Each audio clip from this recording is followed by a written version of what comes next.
हरिओम तत्सत। सादर नमस्कार। आज हम लोग योग परिचय में पढ़ेंगे घेरंड संहिता। इसके पहले हम लोगों ने हठ प्रदीपिका में प्राणायाम, आसन और मुद्राओं का अध्ययन किए, और इसके साथ ही हम पहले योग परिचय में विभिन्न आसन और भगवत गीता, योग का संक्षिप्त इतिहास इत्यादि काफ़ी कुछ पढ़ चुके हैं। और इस जो वीडियो है उसके डिस्क्रिप्शन बॉक्स में इन सब का वर्णन भी है। तो घेरंड संहिता का उद्देश्य पढ़ेंगे और इसमें कुल 7 अध्याय है, तो इनका हम लोग अध्ययन करेंगे।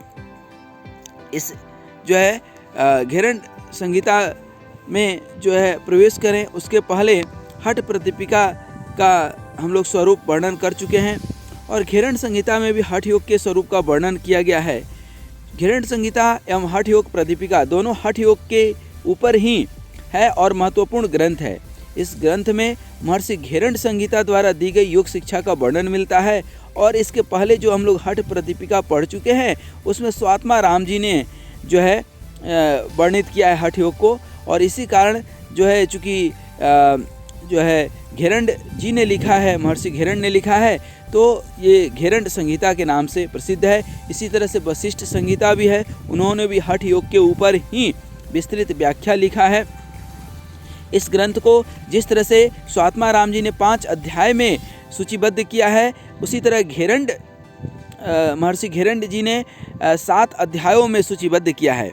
इन अध्यायों को महर्षि घेरंड प्रकरण की संज्ञा देते हैं। महर्षि घेरंड इस ग्रंथ के प्रथम अध्याय का प्रारंभ घेरंड प्रकरण की संज्ञा देते हैं। घेरंड इस कि प्रथम अध्याय का प्रारंभ षट कर्म से करते हैं। इस ग्रंथ का 7वां अध्याय समाधि पर पूर्ण होता है। इन 7 प्रकरणों को सप्त साधन की संज्ञा भी दी गई है। महर्षि घेरंड शरीर को घट की संज्ञा देते हैं। घट अर्थात घड़ा, मिट्टी का घड़ा जो होता है। घेरंड संहिता में वर्णित योग को घटस्थ योग भी इसीलिए कहा जाता है।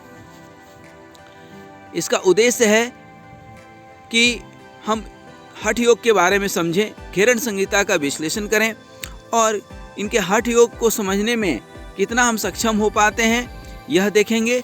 और घेरंड संहिता के अनुसार हठ योग के सप्त साधनों का वर्णन। और अब आए हम प्रथम अध्याय में प्रवेश करें। घेरंड संहिता का प्रथम अध्याय प्रारंभ होता है योगाभ्यास के लिए, जिसमें जिज्ञासा रखने वाले राजा चंडक पाली, जो महर्षि घेरंड के ही शिष्य हैं, उनके ही कुटिया में रहते हैं। राजा चंडक पाली महर्षि घेरंड से विनय एवं भक्तिपूर्वक प्रणाम करके घटस्थ योग को जानने की इच्छा करते हैं। इसके उत्तर में महर्षि घेरंड मानव शरीर को कच्चे घड़े की संज्ञा देते हुए समझाते हैं कि यदि इस शरीर रूपी घड़े को योग रूपी अग्नि में तपा दिया जाए तो वह परिपक्व हो जाता है। घेरंड संहिता में इस शरीर को परिपक्व बनाने के लिए महर्षि घेरंड हठ योग के सप्त अंग का वर्णन करते हैं। षट कर्मणा शोधनम च आसनेन भवेद दृढ़म मुद्राया स्थिरता च प्रत्याहारण धीरता प्राणायाम मालघवम च ध्यानात् प्रत्यक्ष मात्मनः समाधिना निर्लिप्तम च मुक्तिरेव न संशयः। अर्थात षट कर्मों से शरीर शुद्धि, आसनों से दृढ़ता, मुद्राओं से स्थिरता, प्रत्याहार से धैर्य, प्राणायाम से स्फूर्ति एवं हल्कापन, ध्यान से आत्म साक्षात्कार और समाधि से निर्लिप्तता के भाव के साथ ऐसे साधक की मुक्ति में कोई संशय नहीं रहता। इन अभ्यासों का वर्णन घेरंड संहिता में महर्षि घेरंड व्यवस्थित रूप से करते हैं। संक्षेप में इनका वर्णन इस प्रकार आता है। प्रथम अध्याय अर्थात इसको शुद्धिकरण प्रकरण कहते हैं। इस अध्याय का मुख्य विषय शुद्धिकरण है। इस अध्याय में श्लोकों की कुल संख्या 60 है तथा इस अध्याय में शरीर शुद्धिकरण करने वाले 6 क्रियाओं, जिसको षट कर्म कहते हैं, धौती, बस्ती, नेति, नौली, त्राटक और कपालभाति का उल्लेख किया गया है। इन 6 कर्मों को सम्मिलित रूप से षट कर्मों का संज्ञा देते हुए महर्षि घेरंड कहते हैं, धौतिर वस्ति स्थिता नेति लौलिकी त्राटक तथा कपाल भाति चैतानि षट कर्माणि समाचरेत। अर्थात धौती, बस्ती, नेति, लौलिकी, त्राटक एवं कपाल भाति इन 6 कर्मों का आचरण योगी के लिए आवश्यक है। घेरण संहिता में प्रथम षटकर्म के रूप में धौती कर्म का वर्णन किया गया है। इस धौती कर्म को अंतर्धौती, दंत धौती, हद्योत धौती एवं मूल शोधन के रूप में विभाजित किया गया है। अंतर्धौती के पुनः 4 प्रकार वातसार, वारिसार, वाणिसार और बहिष्कृत करते हुए इनके द्वारा शरीर को निर्मल बनाने का उपदेश घेरण संहिता में दिया गया है। दंत धौती के 5 भेदों दंतल, जिह्वा शोधन, कर्ण रंध्र और कपाल रंध्र का तथा हृदय धौती के 3 भेदों दंड धौती, बमन धौती और वस्त्र धौती का उल्लेख इस अध्याय में किया गया है। इस अध्याय में के आगे षटकर्म के दूसरे कर्म वस्ती कर्म के 2 भेदों जल वस्ती एवं शुष्क वस्ती का वर्णन करते हुए जल वस्ती का अभ्यास जल में तथा शुष्क वस्ती का अभ्यास स्थल में करने के निर्देश घेरण संहिता में दिए गए हैं। वस्ती का अभ्यास पेट संबंधी रोगों को दूर करने वाला तथा जठराग्नि को बढ़ाने वाला बताया गया है। षटकर्मों में शुद्धिकरण की तीसरी प्रक्रिया के अंतर्गत नेति क्रिया का उल्लेख किया गया है। इसके अंतर्गत सूत्र नेति की विधि एवं लाभों का वर्णन किया गया है। नेति कर्म का अभ्यास कफ दोष की निवृत्ति एवं दिव्य दृष्टि प्रदान करने वाला कहा गया है। घेरण संहिता में शुद्धिकरण की चौथी क्रिया के रूप में नौली कर्म का उल्लेख किया गया है। इस नौली कर्म में उदर को दोनों पार्श्वों में अत्यंत वेग पूर्वक घुमाना होता है। यह नौली कर्म सब रोगों का नाशक और जठराग्नि उद्दीपक है। घेरण संहिता में शुद्धिकरण की 5वीं क्रिया के रूप में त्राटक कर्म का वर्णन आता है, जिसमें किसी सूक्ष्म लक्ष्य की ओर टकटकी लगाकर देखते रहते हैं। इसके अभ्यास से नेत्र दोषों का निवारण एवं दिव्य दृष्टि की प्राप्ति होती है। जबकि छठी क्रिया के रूप में कपालभाति का वर्णन किया गया है, जिसका साधन करने से शरीर के कफ दोष का निवारण होता है। अब द्वितीय अध्याय में योगासन की बात करते हैं घेरण जी। जिज्ञासु छात्रों, जैसा कि प्रथम अध्याय में वर्णित शोधन क्रियाओं को जानने के उपरांत अब अपनी जिज्ञासा घेरण संहिता के द्वितीय अध्याय को जानने के लिए अवश्य ही बढ़ गई है। इस अध्याय का मुख्य विषय योगासन है। इस अध्याय में श्लोकों की कुल संख्या 45 है। अध्याय के प्रारंभ में ही महर्षि घेरण कहते हैं कि संसार में जितने जीव जंतु है उतनी ही संख्या आसनों की है, अर्थात 84 लाख योनियों के आधार पर आसनों की संख्या भी 84 लाख ही है।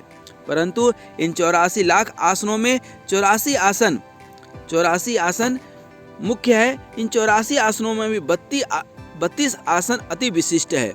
महर्षि घेरण इस प्रकरण में योगासनों का वर्णन करते हुए कहते हैं, सिद्धम पद्मम तथा भद्रम मुक्तम वज्रम च स्वस्तिकम सिंहम च गोमुखम वीरम धनुरासनमेव च मृत्तम गुप्तम तथा मातस्य मत्स्येन्द्रियानवे च गोरक्षम पश्चिमोत्तानमुत्कटम संकटम सकटम तथा मयूरम कुकुटम कुर्मम तथा चोतना कुर्मम कम उत्तान मंडुकम वृक्षम मंडुकम गरुणम वृषम सलभम मकरम चोष्ट भुजगम योगमासनम द्वात्रिंशदासनान्येव मर्ते यद्य प्रदायिनी च।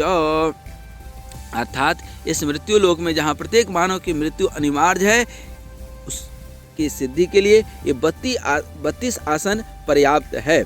सिद्धासन, वज्रासन, वीरासन, मत्स्यासन, उत्कट आसन, पद्मासन, स्वस्तिकासन, धनुरासन, मत्स्येन्द्रियासन, संकट आसन, भद्रासन, सिंहासन, मृतासन जिसको शवासन कहते हैं, गोरक्षा आसन, मयूरासन, मुक्तासन, गोमुखा आसन, गुप्तासन, पश्चिमोत्तानासन, कुकुटासन।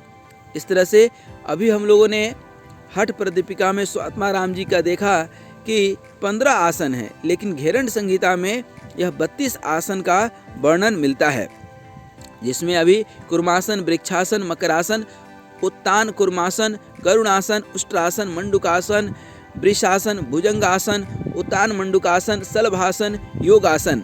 इस अध्याय में महर्षि घेरण द्वारा उपरोक्त 32 आसनों की विधि को सविस्तार समझाया गया है।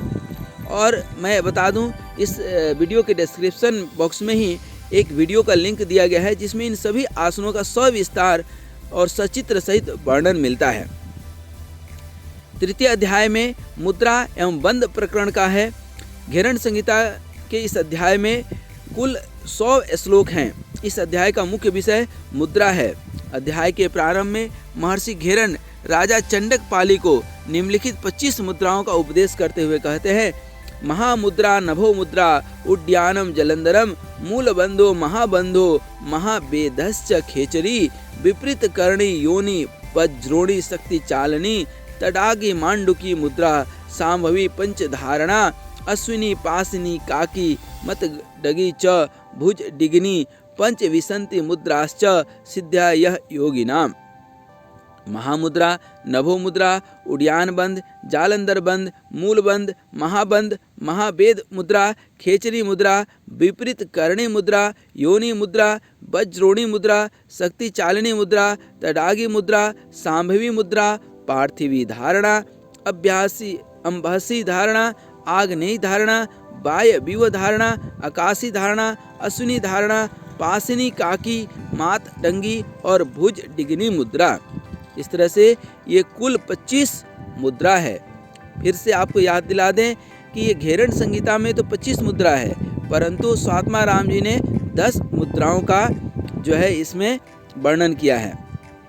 अब घेरण संहिता पढ़ रहे तो इन मुद्राओं के जो है देखेंगे, और इन 25 मुद्राओं को योगियों के लिए सिद्धि प्रदान करने वाली बतलाई गई है। अर्थात इन मुद्राओं के अभ्यास से योगी जन साधना में सिद्धि प्राप्त करते हैं। आगे श्लोकों के माध्यम से महर्षि घेरण उपरोक्त सभी मुद्राओं की विधि एवं लाभों का वर्णन करते हैं।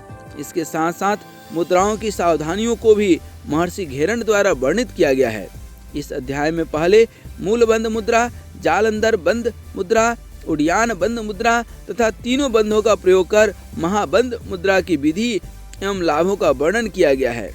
इसी अध्याय में आगे 5 धारणाओं पार्थिव धारणा, आम्बसी धारणा, आग्नेयी धारणा, बाह्य विव धारणा तथा आकाशी धारणा का उल्लेख किया गया है।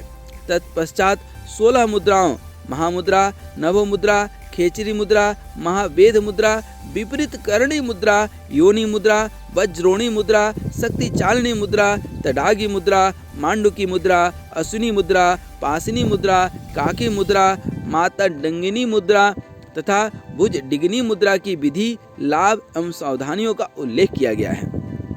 अध्याय के अंत में उपसंहार के रूप में महर्षि घेरण राजा चंडक पाली से कहते हैं कि अभी तक जितनी मुद्राओं के विषय में मैंने बतलाया है, ये सभी इच्छाओं की पूर्ति करती है, जरा अर्थात बुढ़ापा और मृत्यु को दूर रखती है तथा इन मुद्राओं के अभ्यास से भोग और मोक्ष दोनों की प्राप्ति होती है। परंतु यहाँ पर महर्षि घेरण सावधानी के रूप में राजा को यह उपदेश करते हैं कि दुष्ट एवं अयोग्य व्यक्ति को इन मुद्राओं की शिक्षा नहीं देनी चाहिए, क्योंकि इन मुद्राओं की शिक्षा यदि किसी दुष्ट व्यक्ति को मिल गया तो दुष्ट व्यक्ति क्या होता है, ठीक ओला के तरह जो फसल को भी बर्बाद करता है और खुद भी बर्बाद होता है। तो ये दुष्ट व्यक्ति के हाथ लगने से जो है समाज का नुकसान हो सकता है।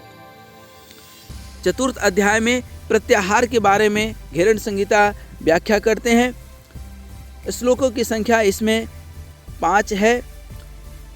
अथातः संप्रवक्ष्यामि प्रत्याहार कमुत्तमं यस्य विज्ञान मात्रेण कामादि रिपुनाशनम यतो यतो निश्चरति मनश्चल स्थिरम ततस्तयो नियम्य तदात्मन्येव वशयं नयेत् पुरस्कारं तिरस्कारं सुश्राव्यं व भयानकं मनस्तमात्रित्वमेव तदात्मन्येव वशं नयेत्। अर्थात प्रत्याहार अर्थात अपने इंद्रियों को कछुए के भांति समेट लेना, इसका पालन काम आदि शत्रुओं का नाश करता है।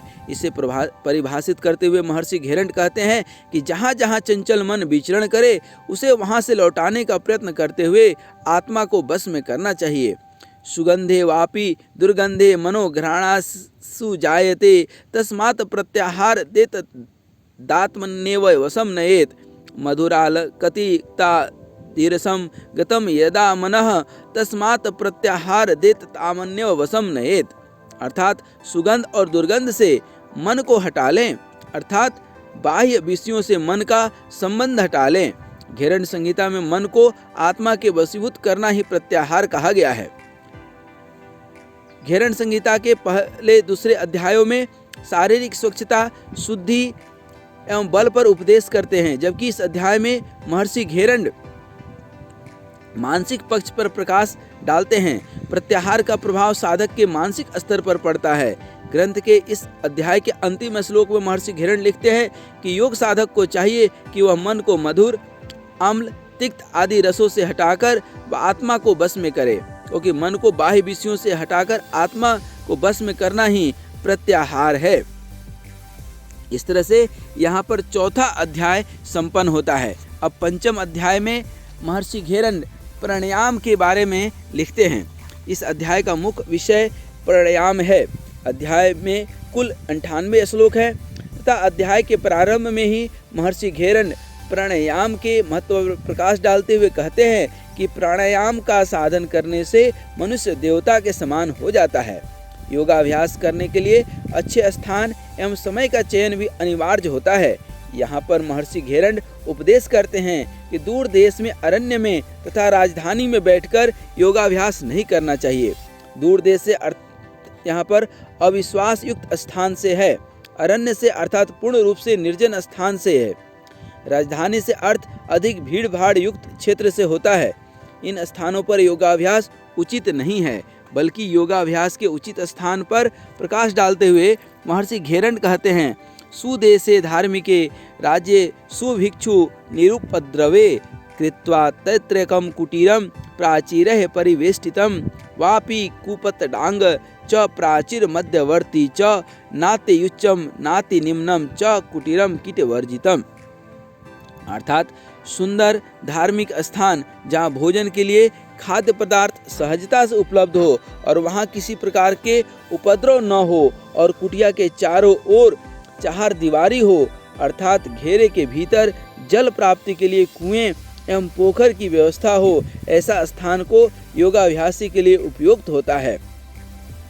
यहाँ पर योगाभ्यास प्रारंभ करने के लिए उचित ऋतुओं पर प्रकाश डालते हुए महर्षि घेरण कहते हैं, हेमंते शिशिरे ग्रीष्मे वर्ष्यां च ऋतौ तथा योगारंभ न कुर्वित कृते योगो हि रोकदः वसंते सर्दी प्रोक्तम योगारंभ समाचरेत तथा योगी भगवत सिद्धो रोगान मुक्तो भवेत ध्रुवम।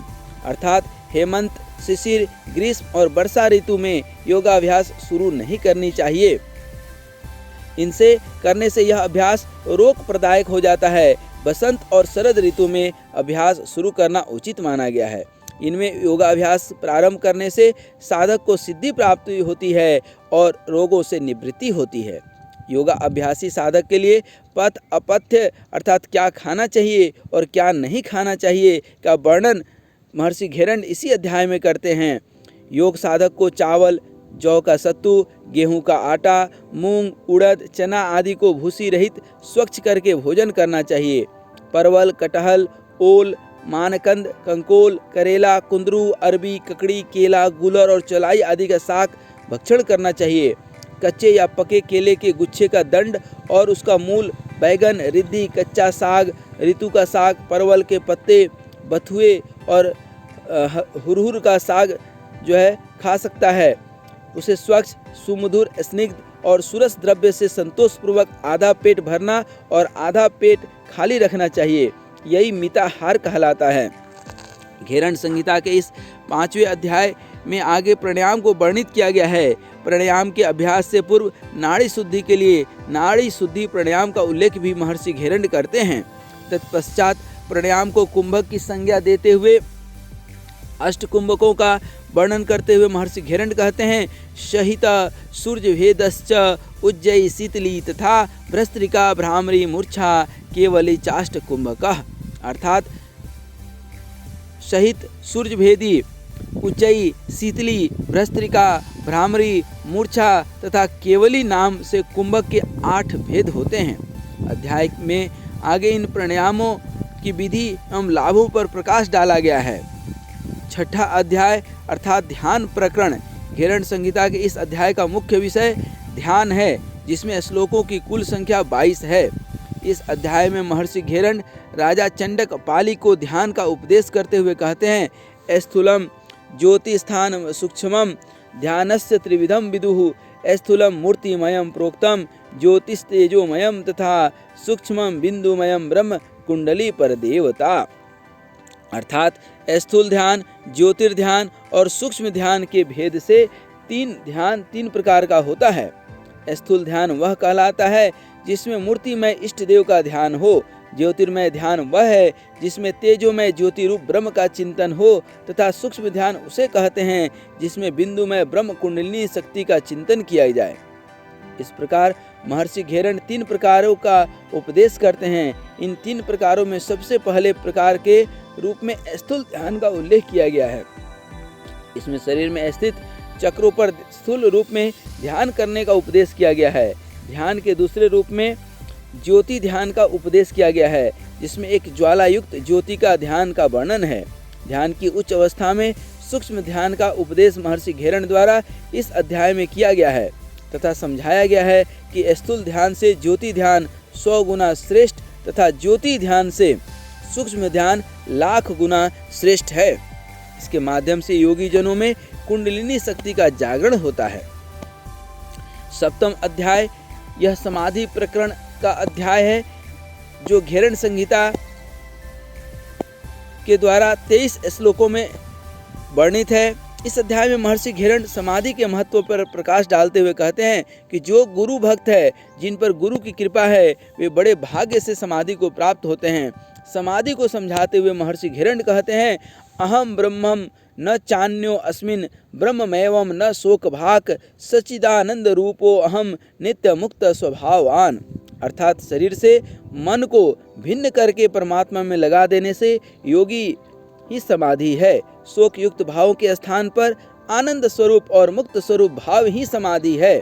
अध्याय में महर्षि घेरण समाधि के 6 वेदों पर प्रकाश डालते हैं। महर्षि घेरण ध्यान योग, नाद योग, रस आनंद योग, लय सिद्धि योग, भक्ति योग और राज योग के रूप में समाधि का उल्लेख करते हैं तथा समाधि के महत्व को एक बार पुनः प्रकाशित करते हुए कहते हैं कि यह दुर्लभ है, परंतु इसे जान लेने से पुनर्जन्म नहीं होता है।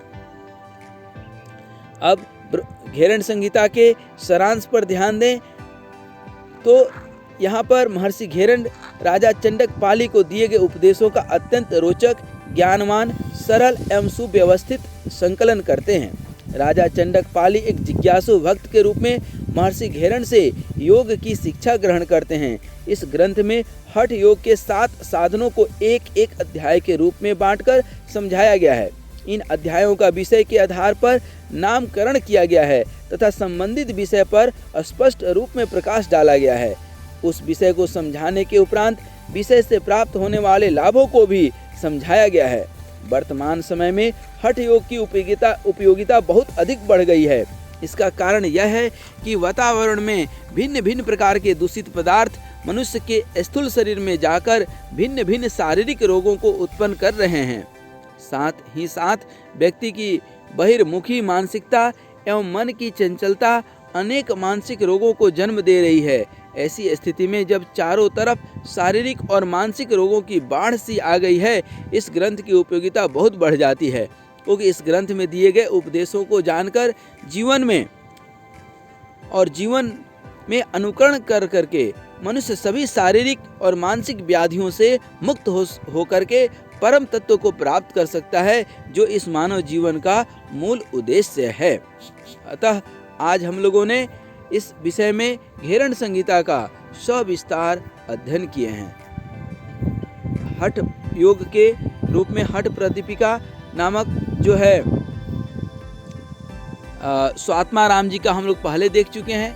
इस वीडियो के डिस्क्रिप्शन बॉक्स में वह भी लिंक है और घेरण संहिता का भी हम लोग जो है विस्तार पूर्वक देख लिए हैं। अब आने वाले समय में महर्षि पतंजलि और गोरक्षनाथ जैसे महापुरुषों का जीवन परिचय पढ़ेंगे। स्वामी विवेकानंद, दयानंद सरस्वती और भी अनन्य कैवल्य जी और जो है स्वात्माराम जी इत्यादि महान विभूतियों के हम लोग जो है व्यक्तित्व और जीवन परिचय पढ़ेंगे, क्योंकि इन्हीं के सहयोग और पुरुषार्थ के बदौलत आज योग जो है भारत ही नहीं पूरे विश्व में जो है लोगों के जनजीवन के मन में समाया हुआ है। लोगों को शारीरिक, मानसिक, आध्यात्मिक, आर्थिक हर तरह से जो है स्वस्थ रखता है। तो आज हम लोगों ने घेरण संहिता का विषय वस्तु पढ़ा। समय मिलेगा तो शिव संहिता का भी हम लोग अध्ययन करेंगे। आज यहीं तक, तब तक के लिए आपको धन्यवाद, नमस्कार, सादर नमस्कार। आप भी जहाँ तक संभव हो सके इन सब का अध्ययन करें और अभ्यास करें, क्योंकि अध्ययन के साथ अभ्यास अत्यंत आवश्यक है। अभ्यास से ही जीवन में फायदा है, जीवन में लाभ है, शारीरिक मानसिक हर तरह का लाभ है। सिर्फ अध्ययन से ज्ञान बढ़ सकता है। जीवन सुदृढ़ सुव्यवस्थित करने के लिए तो अभ्यास भी जरूरी है। इसलिए अध्ययन और अभ्यास दोनों ही अत्यंत आवश्यक है। इन्हीं शुभकामनाओं के साथ आपको नमस्कार। हरि ओम तत्सत, हरि ओम तत्सत।